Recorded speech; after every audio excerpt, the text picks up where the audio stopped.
Ya. Ada beberapa topik ya untuk pertemuan kali ini. Semua sudah ada di buku Buzulis. Dua yang mau kita bahas itu adalah reseptor angiotensin dan reseptor histamin. Itu mungkin waktunya tidak cukup ya. Jadi nanti bisa lihat di video langsung dan nanti saya jelaskan mungkin satu atau mungkin dua reseptor. Bisa dimulai ya. Coba dijawab bisa gitu. Bisa Bapak. Ya. Jadi jangan biarkan saya ngomong sendiri. Mana ini siapa? Amanda, Aulia, Alendra. Mana kameranya? Balkis, Gita. Ya, temani saya ya, biar saya nggak berasa ngobrol dengan laptop gitu. Oke, kita akan belajar mungkin dua ya. Sebenarnya ada banyak ya. Di buku itu ada berapa? Ada 4 nggak salah. Kalian bikin resume nggak sih? Enggak ya, saya lupa bikin folder. Saya baru ingat tadi siang. Oh ya, seneng dong kalian. Ya harusnya bikin ya, tapi ya saya juga ada kesibukan jadi lupa. Harusnya PJ-nya ingetin Pak, ada bikinnya semua enggak gitu. Tapi sengaja mungkin biar ini biar nggak ada nambah kerjaan. Oke, kita topiknya hari ini lumayan apa ya? Lumayan berat. Dan angiotensin dan AC inhibitor. Sebenarnya obat-obat itu udah kalian sering dengar, saya yakin itu. Kalian siapa nggak tahu captopril? Siapa yang nggak tahu apa tuh CTM kan nggak mungkin nggak tahu ya. Tapi sekarang kita mau lihat lebih detail gitu, mekanisme aksi dan beberapa ini perbedaan obat-obat di dalam satu golongan itu kan penting tuh. Misalnya ada obat belakangnya sama ya, ada captopril, lisinopril, enalapril itu. Kalian tahu nggak atau gimana itu bedainnya? Terus mungkin juga ada teman sejawat kalian bakal tanya ya, dokter atau perawat. Misalnya ini valsartannya habis, bisa diganti ini enggak? Gitu. Terus kalian mau jawab apa? Atau ini efek samping, kalau saya pakai yang obat belakangnya lain, boleh enggak? Gitu. Terus bedanya captopril sama enalapril apa? Gitu. Nah itu pertanyaan sangat umum ya. Itu rata-rata pada nggak bisa jawab ya. Bahkan kalian kalau tanya ke siapa? Ke apoteker-apoteker yang udah jadi itu ya, yang udah kerja lama itu mungkin kesusahan gitu, karena emang bagian itu sulit untuk menjelaskan perbedaan antar obat dalam satu golongan. Kalian pasti udah tahu ya, banyak sekali AC inhibitor itu kan belakangnya il pril semua gitu. Nah, tapi apa yang membedakan? Nah itu yang ini justru ilmunya di sini. Nah, saya mungkin bercerita beberapa contoh. Sebenarnya tiap obat itu ada kajiannya ya, tiap golongan tadi itu ada kajian. Nah, cuma nggak mungkin saya bisa bahas semua, sehingga nanti mungkin dengan satu contoh, saya juga nanti sediakan kasus ya, jadi tadi bisa lihat konteks langsung di klinis itu bagaimana. Oke, saya mulai ya. Nah, untuk belajar apa ini ARB, tentu kita juga nggak bisa lepas dari namanya AC inhibitor. Mereka bersekerabat nih, AC inhibitor dan ARB itu sekerabat karena menembak pada jalur RAS. Oke, jadi kita bahas tentang RAS atau sistem renin angiotensin aldosteron. Jadi ada 3, renin angiotensin aldosteron. Ya, perlu kalian tahu RAS. Ini obat yang bertarget sebenarnya ada 3, tapi saya bahas 2 aja. Ada ACE inhibitor dan angiotensin receptor blocker atau ARB. Sangat mudah diingat. Ya di buku Buzulis itu ya, ARB yang ada. Ini udah saya rekam belum? Kalau belum diingetin ya, kasihan kalian nanti nggak bisa dengar ulang kalau saya adakan kuis nanti. Oke, berikutnya ada mekanisme aksinya, jenis-jenisnya, jenis ARB dan penggunaan klinis. Oh ini yang lama ya. Nah, udah saya edit harusnya. Oke, benar-benar. Oke ya, nah sebelum ke materi, saya perlu ngingetin tentang asam amino ya, karena kita akan banyak ke sini. Amino, kalian sorry, ya, peptida itu penyusunnya adalah asam amino. Asam amino itu rumus umumnya ada C, tangannya 4, ada H, COH, dan terakhir itu ada R. Nah, kita ada 20 asam amino. Yang membedakan dari 20 tadi itu adalah R sampingnya. Ini beda-beda semua. Nah, mereka berikatan satu dengan lain dengan menggunakan namanya ikatan peptida. Jadi lihat, CONH, ini adalah ikatan peptida. Yang kalian udah belajar di biokimia. Dan ini harus di luar kepala ya. Jangan sampai nggak tahu apa itu ikatan peptida, asam amino itu bedanya di mana. Itu bedanya di R atau gugus samping. Nah, ini asam amino bisa dibedakan menjadi 3, ada nonpolar, polar, dan yang bermuatan. Yang nonpolar itu ada banyak ya, ada glisin. Dia R-nya adalah H. Ini dia, ini R ini adalah H. Alanin dia R-nya CH3. Valin dia trimetylnya. Leusin, isoleusin, triptofan, dia ada segi rantai aromatisnya gitu. Nah, berikutnya ada yang polar. Ada asparagin, glutamin, tirosin, serin, dan treonin. Kemudian ada yang memiliki muatan, ada asam aspartat, asam glutamat. Nah, ini ada yang nggak bermuatan, tapi dia muatannya ini ya, positif. Ingat aja LAH, atau saya LAH gitu ya. Lisin, arginin, dan histidin. Jadi dia punya di R-nya dia punya muatan gitu, plus plus plus gitu kan, lihat. Di R-nya dia panjang H, NH3 plus NH plus. LH ingat aja dia adalah asam amino yang bermuatan positif gitu.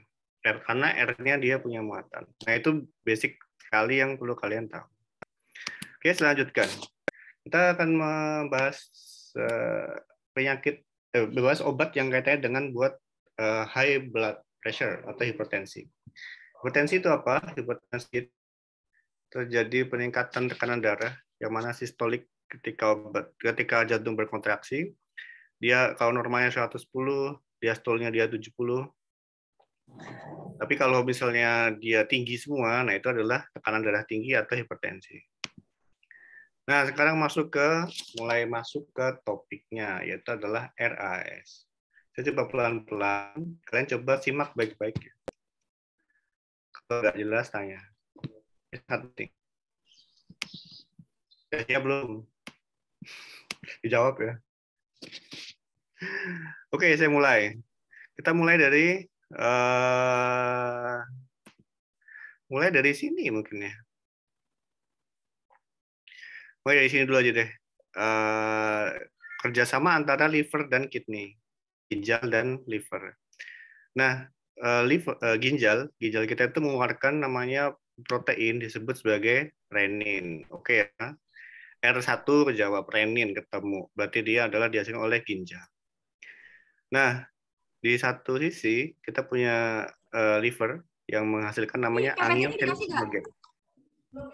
Sonia dimatikan.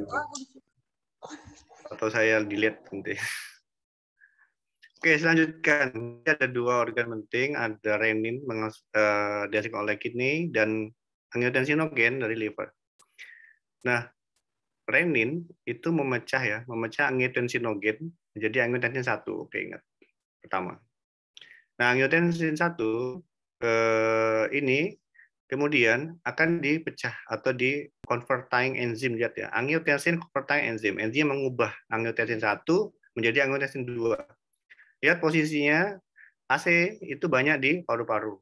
Ingat ya. Jadi organnya banyak tuh dari ginjal, hati, paru-paru. Makanya kalau kalian belajar COVID kemarin kan ya, COVID itu kan peningkatan virus ke AC2. Nah, AC2 itu kan di paru-paru gitu, dan emang benar gitu. Jadi di sana banyak AC.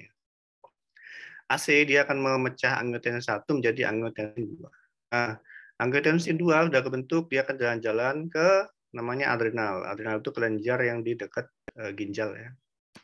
Nah, kemudian dia di adrenal. Nah, di adrenal dipicu untuk mengeluarkan namanya aldosteron, adalah suatu hormon. Nah, hormon ini bisa mempengaruhi banyak organ lain. Pertama, bisa mempengaruhi jantung, bisa mempengaruhi ke ginjal, atau mempengaruhi ke arteri. Nah, kalau ke arteri, dia akan memicu namanya vasokonstriksi. Nah, kalau udah vasokonstriksi, nanti berbagai macam cara kombinasi dengan ginjal tadi itu akan dipicu oleh aldosteron untuk retensi air dan sodium. Nah, akibatnya adalah peningkatan blood pressure. Silakan kalau ada pertanyaan. Ini adalah sistem RAS. Coba mana Sonia? Sonia mana wajahnya? Halo Sonia. Halo Bapak. Coba ulangi apa yang saya ceritakan dari kidney, liver sampai arteri.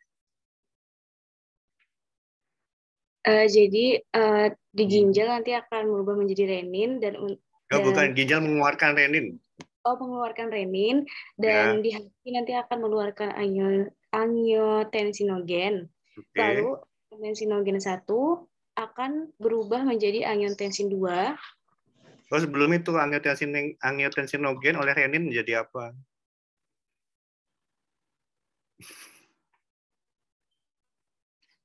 Angiotensinogen diubah menjadi angiotensin 1. Ini bantuannya renin gitu ya. Oke, lanjut. Angiotensin 1 berikutnya. Iya Pak, nanti akan berubah menjadi angiotensin 2. Oleh siapa?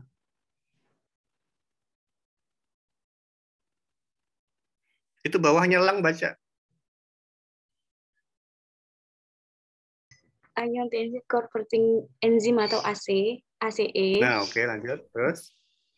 Lalu menjadi angiotensin 2. Oke, Dan terus? selanjutnya akan diubah menjadi adrenal. Oh, bukan. Angiotensin 2 berikutnya akan dihantarkan gitu Pak. Oke, lanjut. Lalu menjadi aldosteron. Bukan. Adrenal mengeluarkan aldosteron. Mengeluarkan aldosteron, lalu disampaikan ke hati dan juga arteris. Hatinya kan nggak ada itu. Liver tuh hati. Heart itu apa? Iya Pak, maksudnya akan dilanjutkan ke arteris gitu Pak. Loh, itu kan tanahnya ada 3 loh, lihat. Mana aja. Ke arteri terus. Ke arteri, terus langsung ke ginjal dan ke hati. Kok hati sih? Heart itu bahasa Inggrisnya apa? Bahasa Indonesianya. Itu kan heart sebelah kirinya liver, beda loh. Heart itu gambarnya apa itu?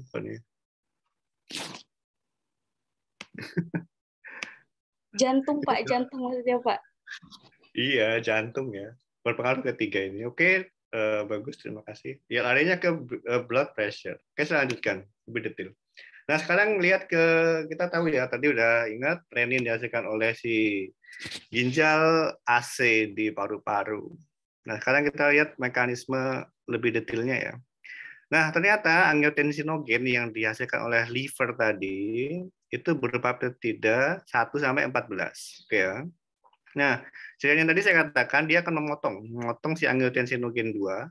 Nah, ini menjadi namanya angiotensin 1. Cocok ya. Angiotensinogen diubah menjadi angiotensin 1 oleh renin. Nah, motongnya di nomor 10-11 ini. Nah, ini akan lepas 11 sampai 14. Nah, jadilah ini senyawa namanya angiotensin 1. Angiotensin 1 itu residu asam aminonya ada 10. Oke ya. Lanjut. Jelas ya. Nah, kemudian angiotensin 1 akan dipecah lagi jadi oleh AC.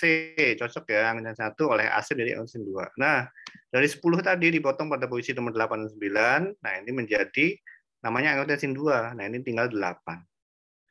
Ini proses ini ya, berikutnya proses penghancuran berikutnya oleh enzim lain, tapi kurang penting. Sekarang kalian fokus di angiotensin 2. Mengapa angiotensin 2 ini penting? Nah, ini karena angiotensin 2 ini yang perannya sebagai vasokonstriktor poten. Jadi dia adalah membuat konstriksi itu kuat ya, suatu konstriktor yang kuat. Nah, jadi kalau dia nempel pada reseptornya, dia bisa mengakibatkan nanti proses yang intinya ke peningkatan blood pressure. Itu yang penting di sini, produk di sini. Jadi kalian udah tahu ya, ada renin, ada AC, kemudian ada angiotensinogen, angiotensin 1 dan angiotensin 2. Renin adalah protease aspartil, jadi dia adalah penentu laju reaksi bentukan angiotensin 2. Oke ya, jadi dia ini ya, laju penentunya di renin. Relatif spesifik, kemudian renin memotong leusin dan valin di 10-11. Kalian udah tahu sekarang. Sekarang masuk ke enzim kedua yaitu AC. Nah, tadi AC dia memotong di sini 89 penylhistidine. AC suatu dipeptidyl karboksipeptidase kurang spesifik yang cukup membutuhkan urutan tripeptida sebagai substrat. Namun AC ini tidak bisa memotong substratnya AC kan berarti angiotensin 1 ya. Jika asam amino kedua dari belakang, leusin, histidin, itu adalah mana prolinnya? Oke, prolin nih. Jadi AC itu kalau saya katakan tadi, AC itu dia bisa memotong yang nggak spesifik ya. Tapi jika belakangnya dari kedua itu prolin, nah dia nggak bisa mecah lagi gitu. Nah itu jadi AC nggak bisa motong di sini gitu intinya. Nah sehingga angiotensin 2 ini yang finalnya gitu. Jadi tidak bisa dipotong lagi oleh AC. Jadi angiotensin 2 ini yang bekerja. Nah, ini kalau gambar yang lain, versi yang lain, dan sekarang saya tunjukkan juga beberapa obat yang bertangkap pada sistem RAS. Oke, kita mulai dari sini lagi, dari nomor 1 ya. Ini sekalian sebenarnya mengulang apa yang saya sampaikan tadi, supaya kalian lebih paham. Halo, Fikar, gabung barusan. Oke, jadi kalau tekanan darah kalian turun ya, misalnya ada sesuatu, nah itu akan memicu ginjal untuk mengeluarkan renin, paham ya? Jadi ginjal dipicu oleh tekanan darah yang turun, akan mengeluarkan renin. Nah renin berikutnya ini suatu enzim, dia akan memotong angiotensinogen yang dihasilkan oleh liver. Nah, angiotensinogen menjadi angiotensin 1. Kalian udah paham sekarang. Nah angiotensin 1 akan diubah namanya oleh AC, angiotensin converting enzyme, menjadi angiotensin 2. Jelas ya? Nah ini berikutnya AC ini, angiotensin 2 inilah yang nanti akan berikatan dengan reseptornya gitu. Nah reseptornya untuk angiotensin 2 itu adalah reseptor angiotensin 2 tipe 1. Jadi jangan putar-putar ya. Jadi namanya tetap reseptor angiotensin 2 tapi tipe 1. Jadi jangan tukar-tukar. Oke, angiotensin 2 berikatan dengan reseptornya. Nah, kalau berikatan nanti efeknya ini bisa ke remodeling, kemudian vasopressor effect, atau kemudian memicu pelepasan aldosteron gitu. Ya nanti dua kombinasi itu akan menahan sodium dan air. Nah, berikutnya ini ya meningkatkan preload dan meningkatkan afterload yang akhirnya nanti adalah peningkatan tekanan darah, blood pressure-nya naik. Oke, ini jalur yang pertama, 1, 2, 3, 4 sampai ke bawah. Nah, ternyata tadi ya saya bilang AC dia tidak spesifik. Nah, AC ternyata dia bisa memotong substrat lain yaitu adalah bradykinin. Nah, bradykinin itu dia akan dipecah juga menjadi fragmen inaktif dan nanti bradykinin sebenarnya dia bisa bisa nempel pada reseptornya. BK itu bradykinin reseptor. Nah, sebenarnya kalau bradykinin itu efeknya adalah ini ya vasodilatasi. Jadi justru melonggarkan pembuluh darah. Itu adalah sebenarnya efek dari si bradykinin yang kalian sudah tahu sekarang. Nah, sekarang kita baca penjelasan lebih detailnya. Jadi AC tadi tidak spesifik, dia bisa memecah juga bradykinin. Kemudian ingat angiotensin 2 itu adalah vasokonstriktor poten. Ini kalian boleh screenshot ya, karena saya baginya PowerPoint entah kapan. Oke, jadi berikutnya ada AC. Ini udah yang kalian tahu. Nah, sekarang dari berbagai enzim yang sudah muncul, ada renin, ada angiotensin, ada aldosteron. Nah, kita ada reseptor. Nah, ini ada beberapa obat sudah dikembangkan terhadap jalur RAS ini. Nah, pertama, untuk renin, itu namanya ada renin inhibitor. Yang mana contohnya adalah aliskiren. Kalau ini dihambat kan bawah jalur berikutnya nggak terjadi. Nah, kemudian ada AC inhibitor, ini kalian udah tahu ya, ada captopril, lisinopril, dan lain-lain. Dia menghambat di AC. Nah, Berikutnya yang jenis kedua itu adalah blocker dari reseptor angiotensin 2 gitu ya. Nah, itu adalah contohnya losartan dan lain-lain. Nah, berikutnya ada diuretik spironolakton yang dia ini ya mengeluarkan menghambat dari aldosteron. Jadi ini ada beberapa obat yang bertarget pada sistem RAS. Oke, sekarang kita masuk ke ACE inhibitor. Kita baca tabel ini ya. Tadi ACE inhibitor bisa mengaruhi 3 senyawa, ada angiotensin 2, ada aldosteron, dan bradikinin. Efeknya apa jika dihambat oleh si ACE? Nah itu ya. Kalau proses normalnya RAS tadi kan dihasilkan angiotensin 2 ya. Nah, tapi kalau ada ACE inhibitor, angiotensin 2-nya jadi turun. Nah, kalau udah turun angiotensin 2-nya, nanti bisa tekanan darahnya bisa turun. Nah, ini bacanya gitu. Nah, kalau aldosteron, nah ACE inhibitor tadi ternyata menghambat aldosteron. Nah, jadi kalau demikian, nanti kaliumnya ditahan dan nanti bisa terjadi hiperkalemia. Oke, sekarang berikutnya. Bradikinin itu dihambat pemecahannya oleh ACE gitu. Nah, kalau bradikininnya proses pemecahannya dihambat, jadinya bradikininnya tinggi atau rendah? Rendah, Pak. Tinggi. Oke ya, di formul gitu. Jadi ini dihambat jadinya gimana gitu. Nah, coba balik lagi ke sini. Lihat, kan bradikinin dipecah ya. Nah, kalau dia dihambat, kan berarti kadarnya tinggi bradikinin gitu, ya kan? Nah, bradikinin itu ternyata dia bertanggung jawab untuk proses batuk kering dan angioedema. Jadi suatu alergi ini ya.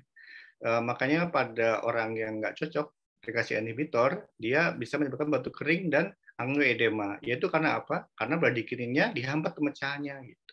Paham sekarang? Oke ya, jadi pelan-pelan apa? Tapi ini adalah efek dari ACE inhibitor mengaruhi 3 senyawa ini. Efeknya sekian dan ini hasil outputnya. Oke, saya lanjutkan.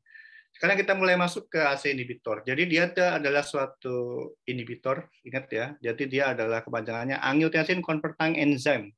Ingat ya, enzim berarti.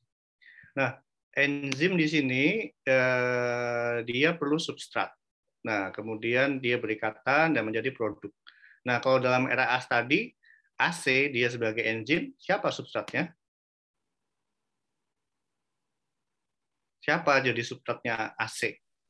Angiotensin mungkin, Pak. Bukan mungkin angiotensin berapa? Atau mungkin angiotensin 1. Angiotensin 1, oke ya. Jadi substratnya adalah angiotensin 1, produknya? Angiotensin 2. Oke ya, ini adalah AC-nya. Gampang kok. Nah, sekarang ini ceritanya. Jadi tadi dari renin mengubah menjadi angiotensin sitokin, kemudian menjadi angiotensin 1. Nah, AC dia akan mengubah angiotensin 1 jadi angiotensin 2. Nah, bagaimanakah ini ya ikatan yang di sini nih? Bagaimanakah AC itu memotong dari angiotensin 1 supaya menjadi angiotensin 2? Nah, ini gambarnya. Jadi ini adalah situs aktif enzim. Oke ya, kita ini adalah situs aktifnya, tempat nanti si angiotensin 1 dipotong. Tahu ya, tadi lihat angiotensin 1 dia punya urutan fenilalanin, histidin, leusin. Fenilalanin, dan histidin di sini. Kalian bisa mengenali nggak di mana CONH-nya? CONH itu kan ikatan peptida ya. Lihat CONH ini berarti ikatan peptida antara valine dan histidin di sini. Nah, AC akan motong di sini, oke ya, di situ. Nah, di sini.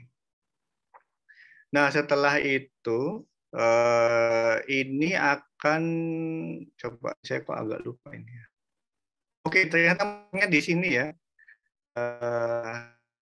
Di histidin. Jadi di sini sebelumnya, bukan di sini. Kita lihat ini ya, lihat ada CONH. Nah, dia akan dipotong, nah menjadi terputus di sini. Jadi angiotensin 2. Jadi kalau kalian lihat ini, berarti yang kanan itu nomor berapa? Yang kanan ini. Peptidanya 9. Tadi angiotensin 9 dan 10 ya. Nah, yang di sini itu 8765 ke kiri ini. Nah, itu. Nah, sekarang kalian lihat bagaimana sih mekanisme pemotongan AC pada angiotensin 1 ini. Ternyata di dalam supaya dia mau dipotong, gugus yang penilalan itu dia diikat oleh namanya zinc, zinc kofaktor ya, diikat supaya dia nggak kemana-mana, itu stabil gitu. Nah, kalau dia udah dipegang kepalanya nih, kakinya juga udah diikat, nah langsung deh gugungnya itu bekerja tas gitu motong. Nah, itu cara kerjanya sih AC dalam memecah angiotensin 1 menjadi angiotensin 2. Oke, itu ceritanya. Nah, sekarang kita mulai masuk ke pembagian AC inhibitor. Nah, cerita tadi masih bersambung ya. Nanti saya akan ceritakan gambar tadi ke AC inhibitor. Oke, secara kimia AC inhibitor tadi bisa dikelompokkan menjadi 3 kelompok. Ada namanya AC inhibitor yang mengandung sulfhidril atau dia adalah analog captopril. Yang kedua, AC inhibitor yang mengandung dikarboksilat, dia adalah analog enalapril. Dicatat nih ya. Kemudian ada AC inhibitor yang mengandung fosfonat atau analog fosinopril. Oke, ada 3 dan ketiganya nanti akan saya bahas. Oke, sekarang kita masuk ke AC inhibitor yang golongan analog captopril. Kalian tadi masih ingat ya susunan di situs aktif, ada prolin dan histidin ya. Nah, ini akan lebih. Oke, di sini ternyata penjelasannya. Oke, jadi ada 3, ada captopril analog. Ingat saja ciri utama dari analog captopril, dia ada namanya mercapto. Mercapto itu SH ya. Jadi nama capto ini, capto itu dari mercapto ya. Itu. Jadi ternyata nama obat itu nggak sembarangan. Ada hubungan gitu dengan struktur kimia. Nah, ini adalah mercapto, maka dinamakan captopril. Cirinya dia ada SH-nya di sini. Kemudian ada enalapril. Enalapril tadi cirinya adalah ada dikarboksilat. Jadi ini ada COR, kemudian ada COR, itu ada COH. Jadi ada dikarboksilat di sini. Karboksilat kan COH ya, COR gitu. Dia ada cirinya di situ. Nah, kalau fosforus tadi yang fosinopril, dia ada gugus fosfatnya di sini. Nah, ini fosfat ya. Yaitu ketiga dari 3 jenis AC inhibitor. Nah, sekarang masuk ke captopril. Dia memiliki gugus mercapto, dia diisolasi, sebenarnya dia peptidanya dari Brazilian pit viper, jadi dari ular ini. Nah, dia senyawa peptida aslinya itu SQ20881. Nah, kemudian dia disederhanakan dengan berbagai cara, akhirnya ketemulah si captopril ini gitu. Peptidanya jadi sederhana ini. Nah, sekarang bagaimanakah captopril tadi ini ya menghambat kerja dari si AC.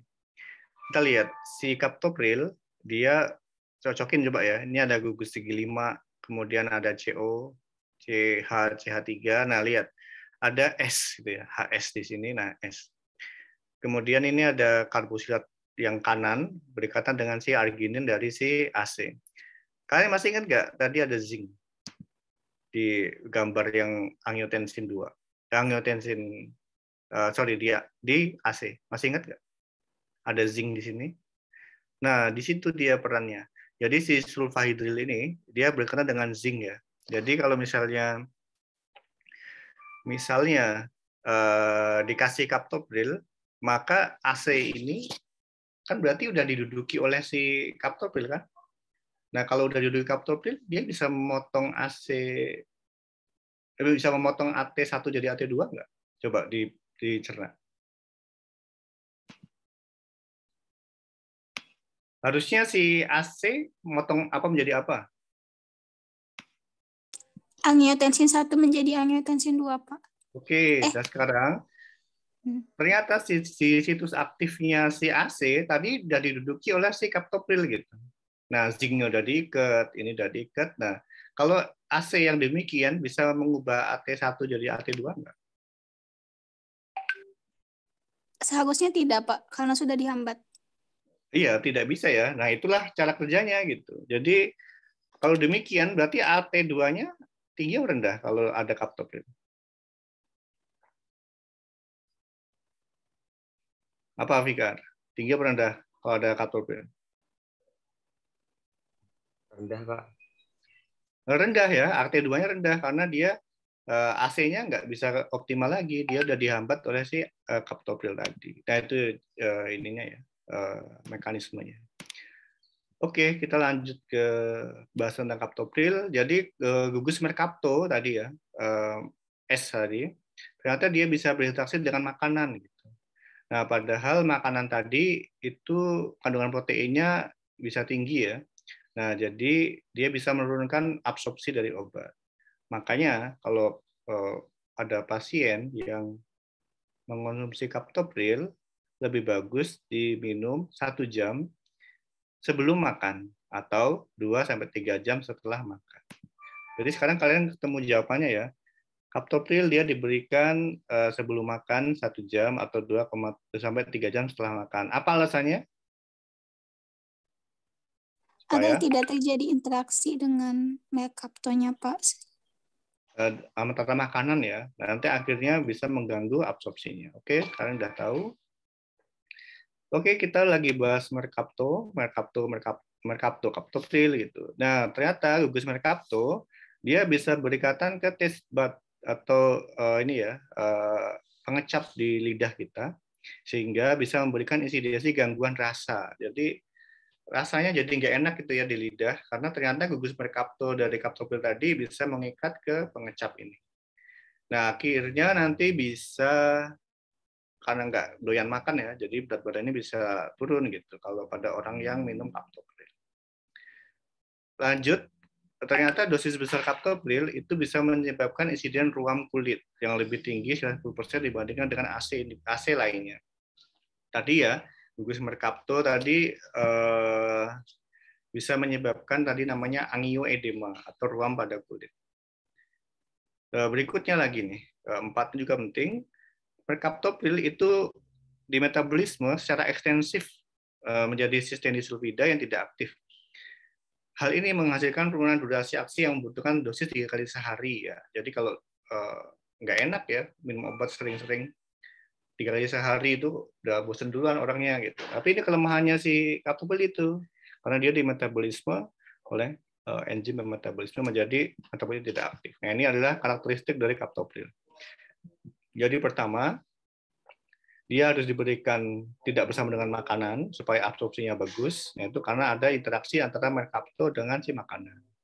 Kemudian dia bisa mengikat ke indera pengecap itu ya, sehingga menyebabkan rasanya tidak enak.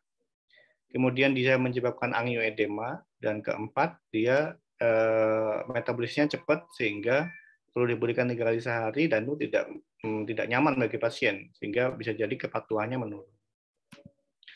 Oke, demikian untuk captopril. Berikutnya adalah enalapril. Ingat enalapril dia adalah golongan dikarboksila. BTW dekarboksilatnya di mana gitu ya? Di sini. Ini adalah contoh enalaprilat. Jadi dia kita bagi menjadi 3 nih ya, ABC 3 bagian. Ingat ya tadi zincnya muncul di mana-mana. Zinc tadi bagian dari AC tadi.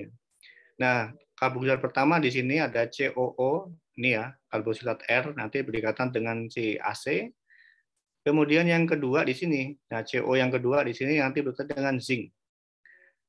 Nah, dia ada setelah dia ini ya, setelah dia berdekatan, ini ada namanya fase transisi. Fase transisi tadi yang mempengaruhi pengikatannya terhadap ke enzim. Jadi ini adalah bagaimana pengingkatan enalaprilat di enzim AC. Nah, enalapril, kita lihat ini ya, enalaprilat ternyata dia adalah metabolit dari enalapril. Jadi kalau kalian tahu ada enalapril dan enalaprilat, dia ternyata adalah satu induk ya. Jadi enalapril di metabolisme menjadi metabolit yaitu enalaprilat. Yang mana nanti enalaprilat inilah yang beraksi gitu ya, terhadap aksinya pada AC. Kita lihat apa bedanya enalapril dan enalaprilat. Silakan lihat di gambar strukturnya. Apa yang membedain keduanya?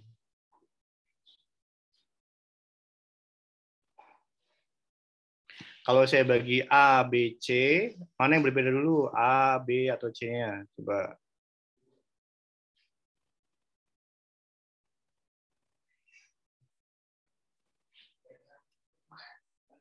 Ayo.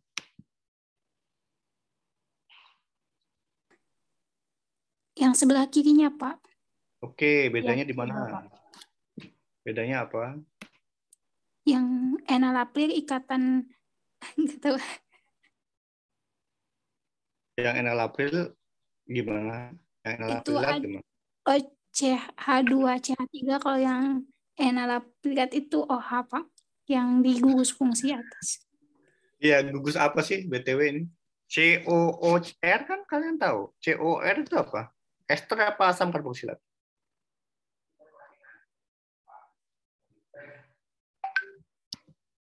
RCOR, masa nggak tahu? Kamu nggak jalan SMA? Ester apa asam karboksilat kalau RCOR?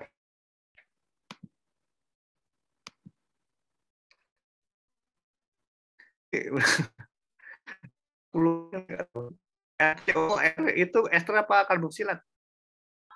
Ester Bapak. Ester, oke ya. Jadi ternyata enalapril dia adalah bentuk ester, lihat. RCOOR, oke ya. Nah, enalaprilat dia adalah RCOOH. Nah, ini adalah karboksilat. Sekarang saya tanya, yang aktif itu enalapril atau enalaprilat yang bereaksi sama si AC? Enalapril mungkin, Pak. Coba ulang lagi. Tadi loh, yang berkaitan dengan enzim tadi, ini coba ya.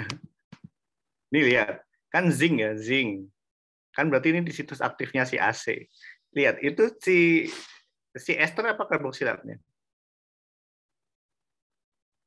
Karboksilat, Pak.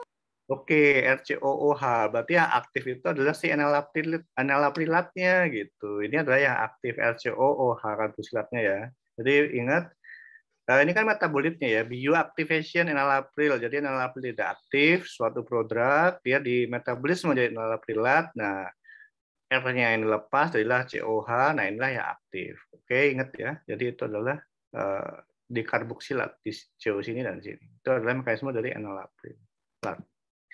Sekarang kita lihat anggota dari dikarboksilat. Nah, ternyata kalau kalau merkapto tadi ya, itu anggotanya cuma satu ya, kaptopril. Tapi untuk yang dikarboksilat, anggotanya banyak ya, anggotanya banyak. Ada apa aja? Lihat, ada lisinopril, moexipril, perindropril, quinapril, ramipril, spirapril, trandolapril, dan benzapril. Jadi ini adalah anggota dari si ACE inhibitor yang kelas atau yang dikarboksilat ya. Nah, kita lihat.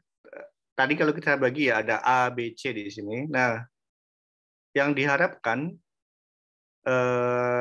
tadi yang aktif ya itu OR atau OH, RCOR atau RCOH.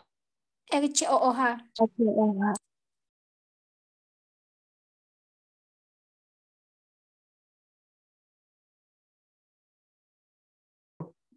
Yang aktif itu yang gugusnya RCOR atau RCOH. RCOOH. Oke, yang ini berarti ya yang RCOH. Sekarang kita lihat dari semuanya ini, dari lisinopril sampai trandolapril ini, mereka beda di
Oke, sorry ya.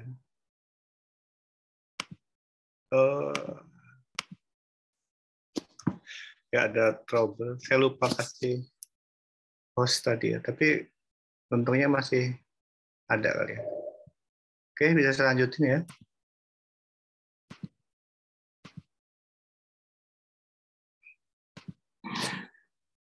Oke, semoga masih ingat. Ini ada,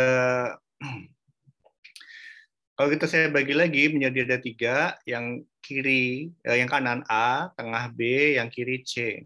Nah, untuk yang A, ringnya pun semua berbeda. Yang tengah B, R1-nya pun berbeda, tapi banyak juga yang sama ya, cuma ada beda di CH3. Coba dari yang R tengah sini R1, ada satu yang mencolok yang berbeda, siapa itu? Lisinopril, Pak. Oh, lisinopril. Lisinopril berbeda dengan lainnya ya, yang lainnya cuma CH3. Coba lisinopril C-nya ada berapa itu? Ada 4, Pak. 4. Jadi bayangkan ya, C, C, C, C, kemudian NH2. Jadi panjang dia. Dia kalian ingat nggak tadi, kalau C-nya 4 NH2 itu gugus samping dari siapa? Asam amino apa?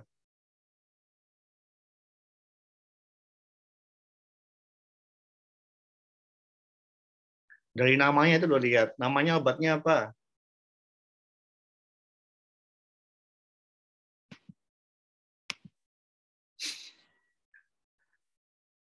Mbak Vela. Nama obat sedang kita bahas namanya apa?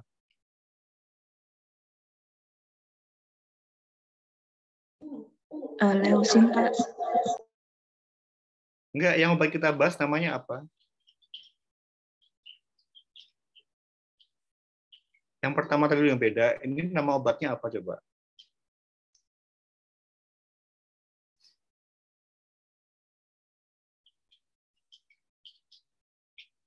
Ya, pertanyaan saya gini, gugus apa yang punya CH2 4 kali dan NH2? Lisin, Pak. Ya, lisin ya. Kan sebenarnya ketahuan saya ini dari namanya, kan namanya lisinopril itu, namanya lisinopril itu nggak kasih sembarangan ya, karena dia ternyata R1-nya mengandung lisin gitu. Kenapa dinamakan lisinopril? Jadi ya kalau apotekernya apa ini tahu ya asal dari strukturnya segala macam, dia pasti bisa ngaitin kayak kaptopril tadi. Oke, dia punya kapto SH. Nah, mengapa namanya kaptopril? Kemudian ini mengapa namanya lisinopril? Oke, karena di R1-nya dia mengandung lisin gitu ya. Jadi dia ada lisin. Jadi mengapa namanya lisinopril? Oke, karena yang di bagian C, lihat di C semua di R2-nya beda ya. R2, sorry di sini ya, R2, R1, R2. R2-nya di sini, nah ini ya yang tadi yang penting ya. Si siapa? Si ester tadi. Kalau OR2, di sini ada CH2, CH2, C3. Oke, semuanya sama ya. Coba tapi ada satu yang signifikan berbeda. Siapa dia? Lisinopril, Pak. Oke, lisinopril. Kalau demikian, oke, berikutnya yang R3 sini ya, semua cincin.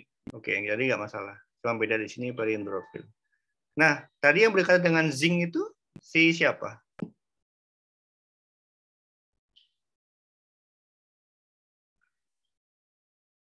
R2, R3, atau R1 yang berkaitan sama zinc pada AC enzim? R2. R2, oke. Nah, sekarang kalau misalnya strukturnya demikian, kalau R2-nya ini adalah OR2 atau OCH2CH3, berarti kalau saya punya dua obat ya, Moexepril dan lisinopril, siapa yang bentuknya ester? Siapa? Moexepril. Moexepril, karena dia OCH2, CH3 kan berarti OR ya. Kalau R berarti dia ester. Nah, lisinopril berarti dia enggak, karena dia udah OH kan berarti dia udah karbosilat gitu. Nah, berarti apa sih maksudnya gitu ya? Maksudnya dari semuanya ini. Maksudnya tadi masih ingat ya, kalau dia bentuknya ini OR, dia prodrug atau drug? Dia aktif atau tidak aktif? Produk, Pak. Masih Prodrug. Prodrug artinya dia tidak aktif, perlu dimetabolisme dulu. Oke ya, kalau dia OR, kan dia punya ester. Nah, kalau dia udah di metabolisme, dia punya OH, barulah dia yang bentuk aktif. Kalau demikian, coba dari semuanya ini, siapa yang prodrug?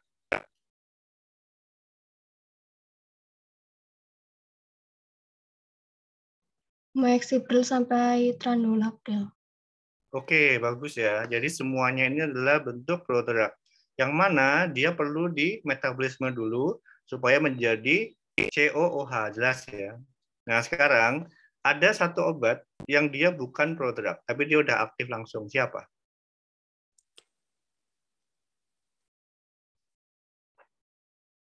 Lisinopril. Oke, ya. Bagus ya. Jadi dari semuanya ini, lisinopril yang dia bukan prodrug. Oke ya, jadi itu. Oke, ini penjelasannya. Analog enalapril, dia tidak punya gugus perkapto sehingga menurunkan insidensi terhadap gangguan rasa dan reaksi alergi. Berikutnya, dia potensinya dia lebih ampuh. Kemudian lihat tuh ya, dalam bentuk prodrug karena adanya ester atau OR tadi. Nah, itu membuat penyerapan oralnya lebih baik dan juga ketersediaan hayatinya pun meningkat. Nah, itu ya. Jadi kalau dia dibentuk ester, dia absorpsinya semakin bagus dan bioavailabilitasnya pun semakin bagus. Apa dampaknya? Dampaknya dia cukup diberikan sekali sehari. Nah, kamu menguntungkan ya. Jadi nggak perlu 3 kali. Kalau kaptopril dia itu 3 kali. Tapi kalau dalam bentuk ester dia punya cukup diberikan sekali sehari. Nah, menariknya pada senyawa lisinopril. Gitu. Nah, lisinopril dia kan punya yang R2 tadi kan dia punya gugus lisin ya. Nah, kalian udah tahu tadi ada C4 baru NH2. Nah, 4 tadi itu kan namanya berarti butil ya, 4 butil. Ternyata dia meninggalkan absorpsi oral. Dan menariknya lagi nih lihat. Tadi dia masih kan nggak lisinopril tuh dia lisinopril tadi dia ester apa karboksilat? karboksilat. Karboksilat. Nah, mengapa? Pertanyaannya gini. Mengapa pada lisinopril nggak perlu dibikin ester untuk meningkatkan bioavailabilitas? Karena terdapat gugus asam amino butil yang meningkatkan absorpsi oralnya, Pak. Oke ya, jadi di situ hebatnya si lisinopril. Jadi dia nggak perlu dibuat ester dulu gitu ya. Tidak perlu dibuat ester untuk meningkatkan bioavailabilitas. Karena sekarang kalian tahu mengapa kebanyakan analog enalapril itu dibuat ester itu supaya bioavailabilitasnya meningkat. Tetapi pada lisinopril karena dia udah punya lisin, punya 4 tadi, itu udah bagus itu. Jadi nggak perlu dibuat produk lagi gitu ya. Itu alasannya. Oke, berikutnya ada tahu ya enalaprilat. Enalaprilat tadi kan suatu bentuk yang udah aktif ya. Jadi dia udah punya COH. Nah, dia diberikan secara intravena biasanya untuk mengobati krisis hipertensi dan atau pasien tidak bisa minum oral. Diserap secara buruk pada bulan oral karena penurunan lipofasilitas. Itu ya. Jadi enalaprilat dia khusus. Enalaprilat tadi metabolitnya siapa? Enalapril.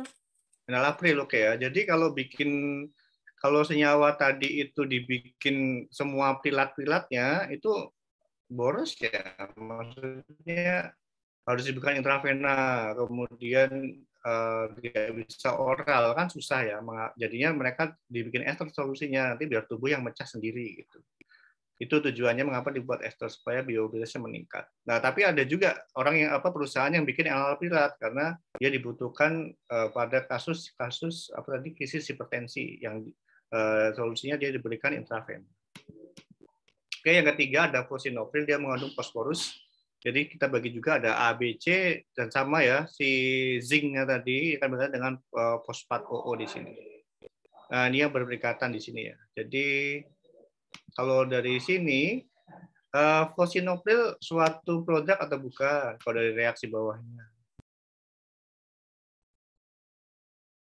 Produk, Produk. Pak. Produk, karena dia perlu diaktifkan dulu ya. Jadi fosinopril. Ini lihat O-nya tadinya panjang gini menjadi O minus OH. Nah itu ya. Jadi ini adalah suatu produk fosinopril. Oke, kita lihat lebih detail. Jadi benzepril, captopril, ini semua dijajar ya dari semua ACE inhibitor, moexapril dan lain-lain. Ternyata kita tahu dia adalah OR, ada OR, ini berarti dia adalah suatu prodrug. Ini pun OR prodrug.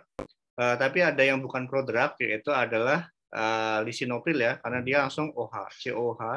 Satu lagi adalah enalaprilat COH, karena dia udah tadi yang ini adalah bentuk aktif dari si enalapril. Kalau udah tahu sekarang identifikasinya, jadi ada dua senyawa yang dia bukan prodrug, yaitu adalah enalaprilat dan lisinopril. Oke, ini saya lewatin karena udah saya jelaskan di atas. Sekarang lihat kasus coba. Pelan-pelan. Tuan Roni datang ke apotik Anda jaga apotik nih, membawa resep ACE inhibitor, yaitu tulisannya captopril dari Dr. Renata. Ketika meninjau catatan profil pasien, Anda menemukan bahwa ini ya Tuan Roni ya. Tuan Roni itu sebelumnya dia dirawat karena hipertiroidisme 2 tahun yang lalu. Dan dia menggunakan propiltiourasil atau PTU. Saat ini, pas dia datang ke apotik, dia bilang rasa mulutnya nggak enak, seperti terbakar. Setelah dia minum PTU. Dan juga dia mengalami ruam parah pada lengannya. Kondisi tiroidnya telah diperbaiki dengan operasi. Nah, di apotik Anda, sekarang ya, ada pilihan obat, yaitu ada captopril, enalapril maleat, dan lisinopril. Pertanyaannya, dengan cerita Tuan Roni tadi, Anda perlu lakukan apa? Memberikan obat sesuai resep, atau menelpon Dr. Renata, dan apa yang Anda rekomendasikan jika ada pilihan lain. Ini struktur dari PTU, ini struktur dari captopril. Ini struktur dari enalaprilat. Satu lagi ini adalah struktur dari si lisinopril. Oke, silakan. Silakan yang bisa, ini kasus ya. Jadi, coba kalian bisa ini dicerna, kemudian kalau udah ketemu jawabannya, kira-kira seperti itu, boleh disampaikan. Silakan. Salam.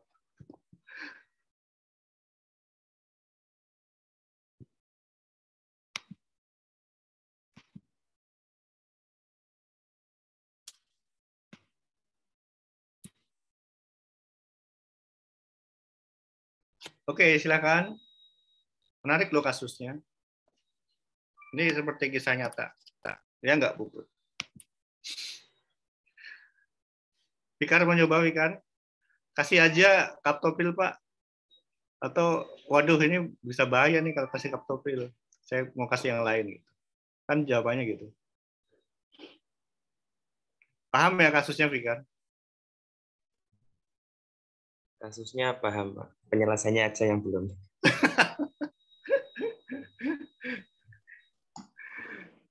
Si Galuh mau nyoba.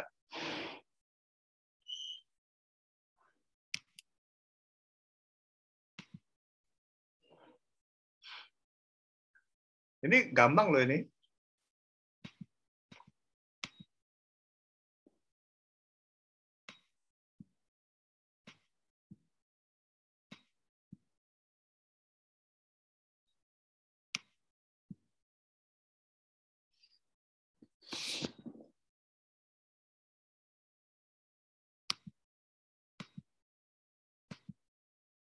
Oke, coba Mercy Bless coba. Dia ngasih captopril atau nelpon dokternya? mau ngasih pengganti itu dulu.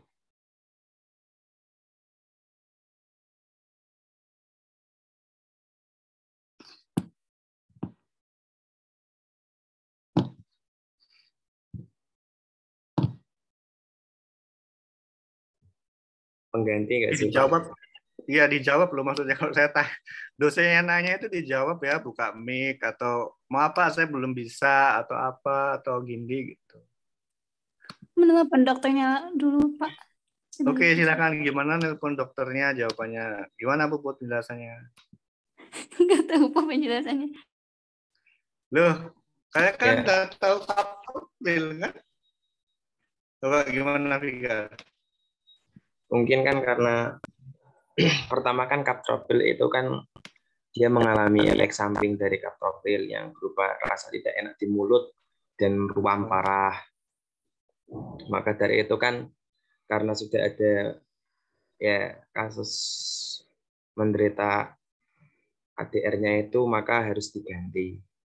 Cuman untuk obat yang digantinya ini saya tuh tadi, nah ini Pak yang saya bilang obat yang digantinya itu apa? Mungkin tadi yang pasti itu Pak, saya boleh melihat PPT yang tentang Elanapil sama Lisinopil Pak.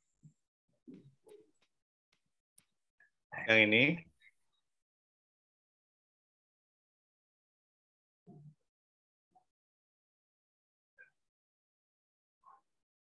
Yang tentang itu tadi yang apa bagus sama jeleknya Lisi. Yang tadi penjelasan berupa kata-kata. Nah, sebentar Pak Lisi. Oh, yang ini ya? Bukan Pak, itu kan yang kaptopil yang tadi benar yang tadi yang ada di Lisinopil sama Elanapil. Ini? Nah, bentar Pak.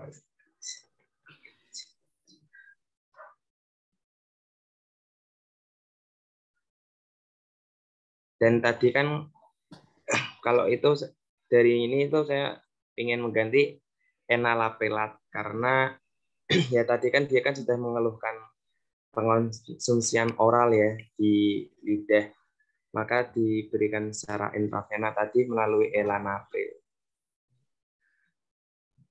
Oke. Dia punya Lisinopil, Enalapril, dan Captopril. Oke kan ya?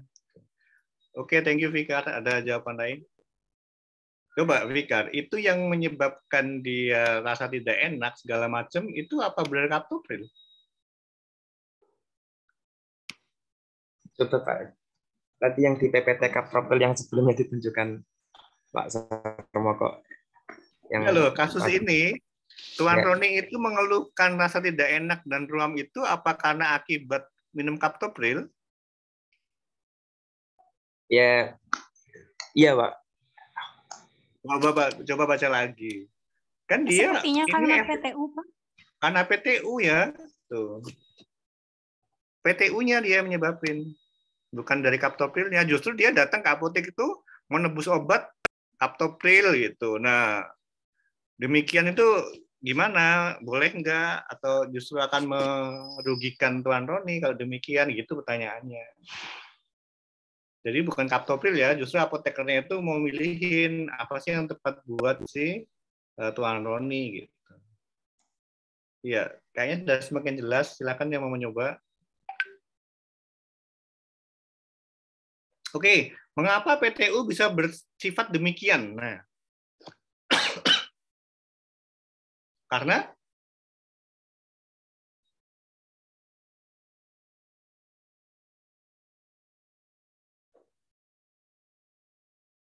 coba yang dia rasa tidak enak dan apa tadi ada ruam itu kan terjadi pada Captopril ya. Itu karena gugus apa?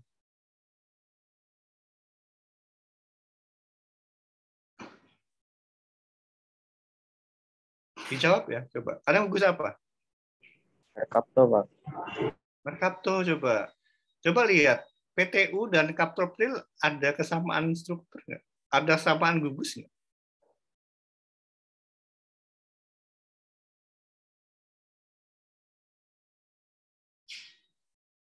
Ini loh, ini PTU. Ini kaptopril. Yang menyebabkan ruam dan rasa tidak enak tadi merkapto. Merkapto itu apa?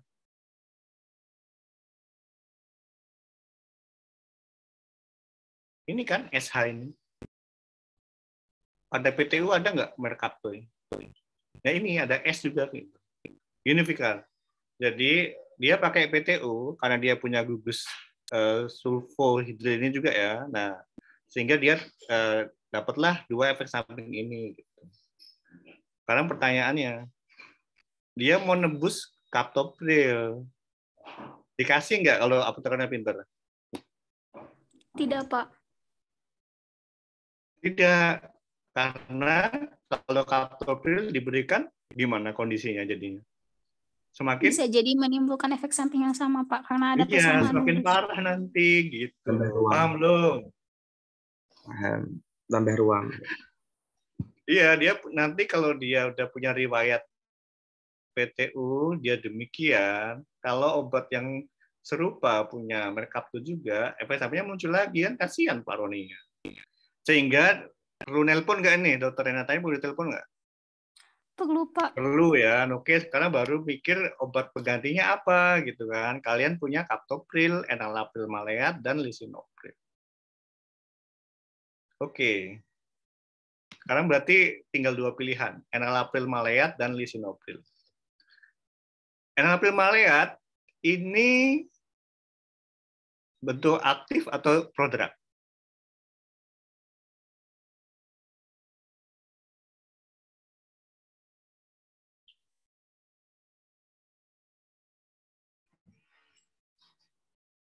Prodrug, Pak. Itu ada strukturnya loh, Fikar. Enalapril maleat, cirinya kalau prodrug, gugusnya apa? Ester. Ester. Coba, enalapril maleat itu ester apa karboksilat?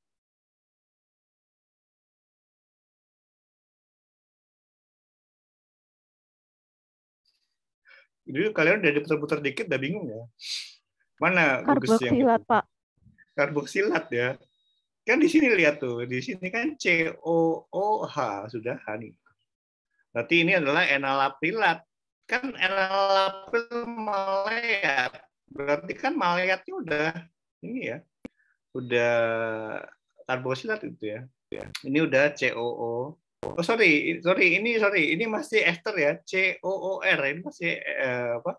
Sorry, ini masih apa? Masih ester. Enalapril maleat dia masih ester. Maleatnya ini sebagai R. Kemudian ada lisinopril. Lisinopril dia yang udah bentuk aktif ya. Nah kalau demikian, kalian lebih milih mana? Enalapril atau lisinopril kalau kasusnya? Lisinopril, Pak. Alasannya? Absorpsinya juga lebih bagus karena ada gugus asam amino. Asam amino apa? Apa? Sebentar, Pak. Iya, dari namanya aja loh. Namanya apa itu? Lisin. Lisin itu loh. Ih, kalian gimana sih? Lisinopril, lisin gitu. Kok mikir aneh-aneh? Oke ya, jadi lisinopril, lisin. Jadi pilihan lisinopril. Tadi biofilnya bagus. Akibatnya apa dalam hal kepatuhan tadi apa?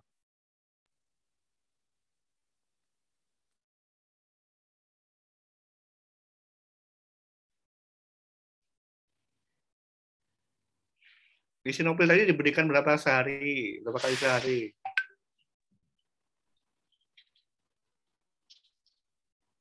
Sekali atau 3?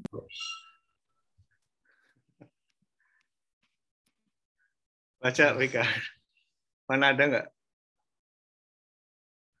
Yang satu coba baca. Atau yang nomor berapa ya? Nomor 3 tuh baca. Sekali sehari. Oke ya. Jadi semua sebenarnya sehari sekali ya. Tapi untuk yang lisinopril dia udah bagus duluan.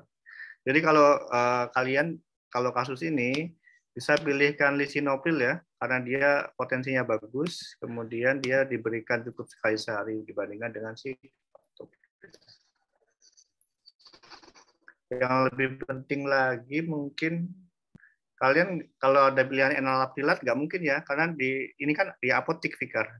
Jadi nggak mungkin diberikan intravena gitu. Kan intravena itu diberikannya di rumah sakit. Jadi kalau kalian ada satu lagi pilihan enalaprilat, nggak terpilih. Oke, dari sini udah ada gambaran ya bagaimana struktur, keaktivitas, dan ini sangat erat ya dengan pemilihan di klinis itu. Coba kalian pelan-pelan dicerna. Ini waktunya sudah habis, tapi masih banyak materinya. Jadi kita cukupkan ya. Ya, ini ARB. Oke, sedikit ya coba. Oke, coba sekarang kaptopil teman-teman udah lewat. Sekarang kita masuk ke kelanjutan dari nasibnya si angiotensin 2. Nah, angiotensinogen tadi diubah ini menjadi angiotensin 1, angiotensin 1 diubah menjadi AC, menjadi angiotensin 2. Nah, angiotensin 2 tadi berikutnya ini menempel pada reseptornya gitu. Nah, reseptornya adalah reseptor angiotensin yang sudah kalian baca di bukunya Buzulis. Nah, dia ada 2 subtipe, angiotensin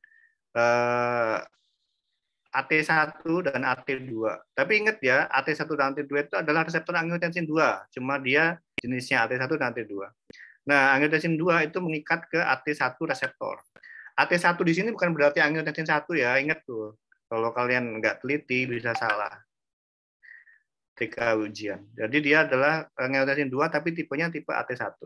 Nah, oleh si ARB yang belakangnya sartan itu ya, dia dihambat sehingga angiotensin 2-nya nggak berikatan dengan reseptornya gitu. Sehingga kalau nggak berikatan nanti nggak bisa vasokonstriksi gitu. Ceritanya di sini. Ya, ini ada beberapa anggota, ada losartan, valsartan, irbesartan, kandesartan, telmisartan, epusartan, dan olmesartan. Semua bergerak sartan. Ini aktif metabolit, dia losartan dia metabolitnya tetap aktif, kandesartan juga, tapi yang lainnya enggak. Bioavailabilitasnya tinggi pada irbesartan. Apakah ada pengaruh ke makanan? Valsartan ada, tapi yang lainnya tidak. Waktu paruhnya sekian, ini yang panjang irbesartan. Rute eliminasi dan sekian. Oke, ini di buku di paper yang saya bagikan di grup. Oke, ini yang ketiga. Tapi nggak saya bahas. Oke, terima kasih. Ya, ini baru RAS ya. Yang histamin lihat video aja. Oke ya, cukup sekian hari ini. Terima kasih. Semoga kuliah hari ini bisa memberi inspirasi pada kalian terkait pentingnya belajar farmakologi molekuler. Terima kasih. Saya cukupkan. Wassalamualaikum warahmatullahi wabarakatuh. Waalaikumsalam. Waalaikumsalam warahmatullahi wabarakatuh. Terima kasih, Pak. Terima kasih, Pak.